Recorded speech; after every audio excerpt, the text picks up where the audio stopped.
And making his Speak for Yourself debut, former NBA champion and Kevin Durant teammate Kendrick Perkins. Welcome to the show. Thanks, Marcellus, I'll start with you. Does KD's intelligence make him misunderstood? Oh, absolutely. And it's not just his intelligence, but we got to think about the people who are truly genius at anything. Usually they take two paths. Either they're despondent, they kind of stay away. Kareem Abdul-Jabbar, like, y'all ain't smart enough to even have small talk with me. Out my face, right? Right. Or you dive into it because you really feel like I could always rise back to my level, but let me help everybody else reach their optimal levels. KD takes that and expands it. He goes beyond intelligence, and he gets into a world where we call he's too sensitive. His sensitivity is something that I think is really genius. Think about it. Michael Jordan sat up there in his Hall of Fame speech crying about all the little things, all the slights, all the things that got to him that he never wore on his sleeve, but it was his motivation.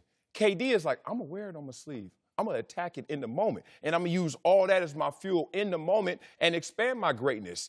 It's amazing how sports is a microcosm of life. And then KD is like, I'm using a life principle in sports. That means if you do something to me, I will have an equal and opposite response. And he does it on the court every single time. And he doesn't get caught up in the little battles. He gets caught up in the big picture, always in mind, while still reminding you of his greatness. Intelligence and sensitivity, we've given it the wrong connotation. It's amazing when KD performs. I'm going to push back just a little bit because I think early in KD's career, maybe Kendrick can speak to this, he wasn't as vocal, outspoken. His sensitivity did come out. I don't think it was a direct, precise measure as far as how he's going to control the narrative. I think it was just him. I think he's grown into now being at Golden State a more vocal person. He's always been intelligent, but we haven't seen that side of him to his growth, okay, which is now to where he's at. Let me ask you this, Jim. Because I think sometimes silence is the biggest sign of intelligence. When he's young, he's just taking it all in and learning. Listen. Now that he's a full-grown man, now it's time to speak. Well, and it's also a wise man listens, okay? Then he speaks. But I don't know if he was, from a strategic perspective, saying, I'm going to use this as a platform to later show my intelligence as I get older. Oh, it was strategic, but I'll get to that. It was definitely strategic. I think as he's grown, he understands how to maneuver and utilize that, and now he's speaking out a lot more. And Kendra, you can speak to this a little bit more. Well, he has grown. But let me enlighten y'all on something. When KD was in OKC, he couldn't be KD. He always been intelligent. Ever since I got traded to the Thunder in 2011, KD has always been an intelligent human being. He knows the game of basketball. He knows things that goes on in the world. He is really, really smart. He left OKC and he was able to be KD. He was able to be outspoken. And there's no knock on the Thunder organization, but they mimic the Spurs organization. Sam Presti grew up under Greg Popovich. So their culture is a lot different. They run their organization the same way. And so when KD left to go to Golden State, now y'all able to see KD speak out and say different things and go about handling things the way he need to handle it because he's able to do that. He has the freedom now. The freedom to be Kevin Durant. I like that point. He's Greg Popovich controls everything. Sam Presti and these guys trying to mimic that. Yeah, I mean, I think this was really a calculated response from a guy who walks into the room, first must read the room, understand the dynamics of it. And that's intelligence as well, when to apply pressure and when to stand back and let others do it. And we saw Russell Westbrook and how he was maniacal in his way of playing the game. And Kevin Durant kind of played the 1B of that. But you know what? He also came out in April of 2013 and said, I'm tired of being second. Oh, yeah. And when he said that, it was quote after quote of why he's tired of being second. What happened the next year? MVP. Only MVP he's ever had. After that, I wanted a change in culture and style of play. Then I went out to Golden State, 2-time finals MVP. Like, all of this stuff is not just happening by coincidence. This is correlation to a person that says, you know what? Now it's time to hit the gas, and he's doing it. And as a friend, I was mad at KD about going to Golden State. I couldn't understand it. I thought he was going home to D.C. And now, What do I know? Yeah. Smart move on his But part. I'm going to say this. I think it's a level of maturity that you reach when you're comfortable being who you are. Yeah. I don't think early on with KD, despite his intelligence, I don't think he may be as comfortable, even though the culture was what it was in OKC. Right. I think he's grown into where now I can take the bullets a little bit more. I'm more mature now. Once he got to Golden State, that's a whole different animal. And I'll say this, too. He's a man. Intelligence, I think you take a lot of what LeBron did in the league in regards to manipulating the system with things that he did off the court.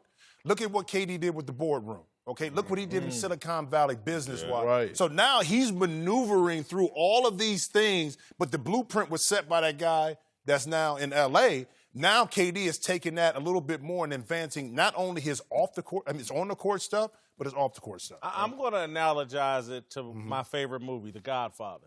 Michael Corleone was supposed to be soft, and you stay out of this, blah, blah, blah. And then all of a sudden it turned out like, oh, damn, he's the real genius in the family. Yeah. That's what I think might be going on here with Kevin Durant, is he is the real genius in the NBA, and he's starting to flex like that. And I agree with you 100%. Enough said. Let's ask this question. Okay. Layer 2. Will KD be a real challenger to Jordan's legacy and throne? No. And it's unfortunate.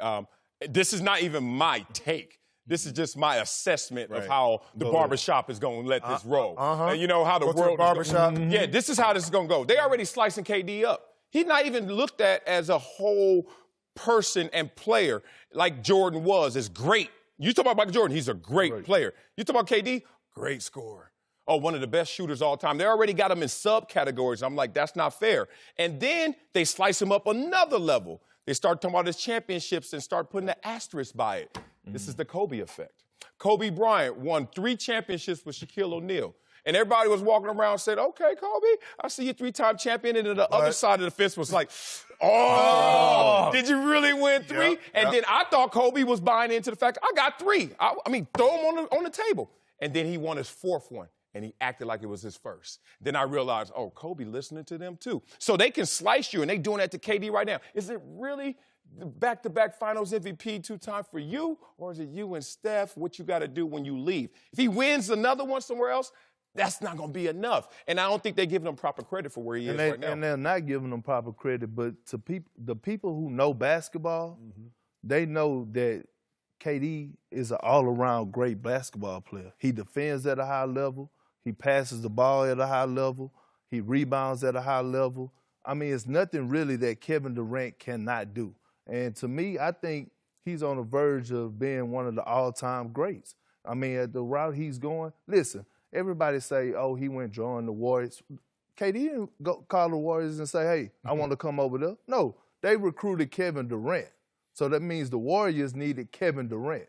Kevin Durant didn't need the Warriors. He could have went anywhere. But that's not how the story goes. But I know, but this is how it is, though. Yeah, I get it. Here's the pushback, though. Because Jordan got the 6 rings, and he did it in Chicago, KD got his, and if he gets another one this year in Golden State, like Marcellus says, an asterisk. Even if KD chooses to leave, and let's say he goes somewhere else and wins another 1 or 2 championships, it puts him in that stratosphere, maybe the top 5. Because from a skill perspective, straight skill perspective, no doubt. I mean, it's no one on the planet that touches his skills. No. But that part of it that, okay, those other couple championships were assisted by this, but Jordan did it by himself, Kobe. Now, I think he'll be ahead of Kobe, but I think to catch Michael, you got to start from a fresh slate in regards to kind of winning that in a different manner. It has to be perfection. I just think I'm a journalist, I'm a storyteller. I create narratives.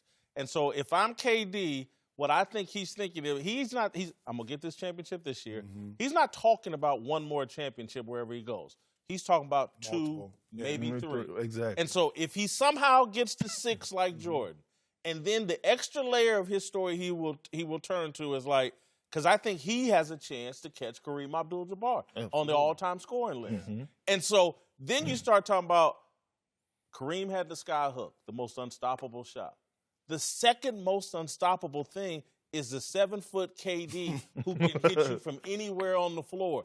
That his length, and that's why Doug Gottlieb came in comparing him to Kareem. Is like, man, these 7-footers, they got a little aloofness to them.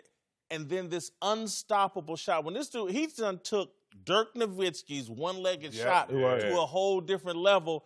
He's unguardable. The most unguardable human being. He hit one in game one against Houston. Can I ask you a question from a journalistic perspective? And I say this about time frames. That we're living in a time now, and we're coming off the back end of Michael Jordan, LeBron. So the journalists writing stuff lived in that era. The people that are going to be writing the stories 10, 15 years from now grew up with Kevin Durant and LeBron James.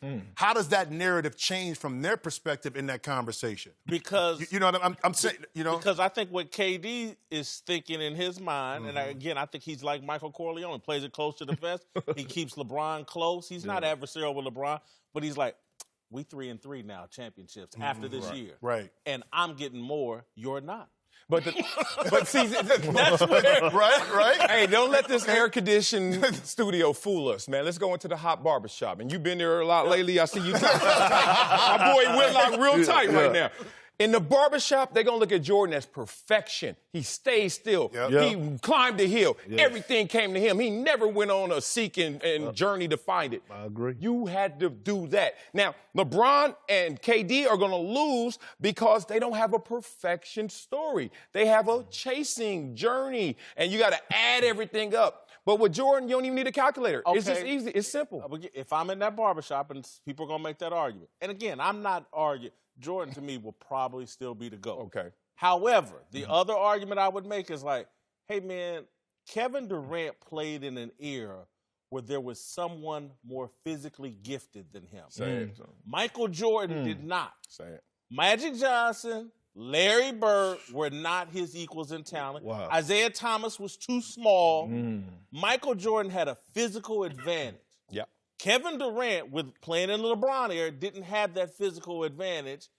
And here he is going to end up with more titles potentially than LeBron and maybe more points. He'll have an argument. Somebody gonna look.